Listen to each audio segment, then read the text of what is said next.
திருவள்ளூர் மாவட்டம் பொன்னேரியில் 100 வயதை தாண்டிய இரு முதியவர்கள் ஜனநாயக கடமையை ஆற்ற வயது ஒரு தடையல்ல என்பதை நிரூபித்துள்ளனர். வல்லூர் கிராமத்தைச் சேர்ந்த 103 வயது முதியவர் ஸ்டீபன் தபால் வாக்கு வசதி இருந்தும் நேரில் வந்து தனது வாக்கினை பதிவு செய்தது தனக்கு மகிழ்ச்சியளிப்பதாக கூறினார். அதேபோல் புதுப்பேடு கிராமத்தைச் சேர்ந்த 102 வயது மூதாட்டி ஈஸ்வரியும் சக்கர நாற்காலி உதவியுடன் வந்து தனது ஜனநாயக கடமையை ஆற்றினார். மேலும் அனைவரும் தவறாது வாக்களிக்க வேண்டும் என அவர்கள் உற்சாகத்துடன் கூறியது நிகழ்ச்சியை ஏற்படுத்தியது. நான் ஸ்டீபன், என் ஊர் வல்லூர்.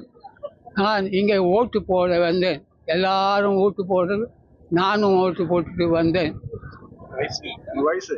வயசு எனக்கு வந்து 103. வீட்லயே நீங்க போஸ்டர் ஓட்டுல போடாம இங்க வந்துக்கிறீங்க. எனக்கு இனிமேல் நடக்க சொல்ல வந்து ஏன் நான் படத்தில் எடுக்கணும், போய் போட்டுட்டு வர்றதுதான் எனக்கு ஒரு மகிழ்ச்சி கொடுத்தது. போட்டு வந்தேன், இப்போ நல்லா இருக்குது. என் பேர் ஈஸ்வரி, புதுப்பேடு. எங்க வீட்டுக்காரர் தான் கோவிந்தே. எத்தனை வருஷமா நீங்க ஓட்டு போடுறீங்க? நான் ரொம்ப நாளா போடுறேன். எங்க வீட்டுக்காரர் தான் போடுவார் என்னை. எனக்கு 102 வயசு.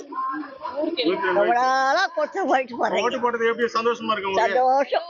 1,02,00,000 மனங்களை வென்ற தந்தி டிவி யூடியூப் சேனல். தவிர்க்க முடியாத தம்ப்நெயில், கலக்கலான கான்டென்ட்ஸ். நீங்களும் இந்த குடும்பத்தில் இணைய இப்பவே சப்ஸ்கிரைப் பண்ணுங்க. அசுரபலம் கொண்ட எங்கள் டிஜிட்டல் கரங்களில் உங்கள் விளம்பரங்களை சேர்க்க வாட்ஸ்அப் பண்ணுங்க. 8939888838. Email advtthanditv@dttv.in.